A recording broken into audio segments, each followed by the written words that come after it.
Hey, Steve Perkins, Russ Darrow Kia. Hey, just wanted to touch base with you. Try to give you some ideas on what we're looking forward to in 2024.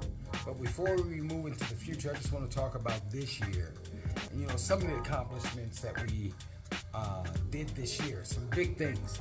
So this year, so far, up to this date, we've helped 1,584 people with their automotive purchases. We appreciate them as our clients, and we thank you very much. That's actually about 103 more units than we did the year before. So that's a big deal to us. That means that we're growing and we're helping more people. Now, for me as a GM, a general manager, I want to see us increase that number by about 20% if we can.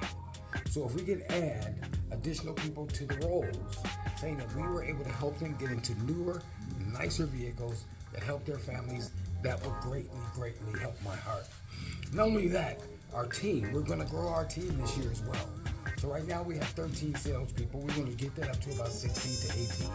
That's going to help us increase the number of people that we're able to help.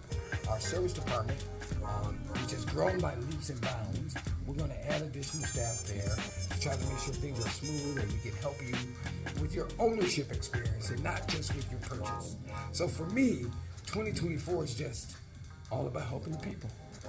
That's the bottom line. And quite frankly, that's what we do at Tosa. So we love you. We appreciate you. Thank you for giving us a great 2023. And we can't wait to see you in 2024. Team Tosa, let's go.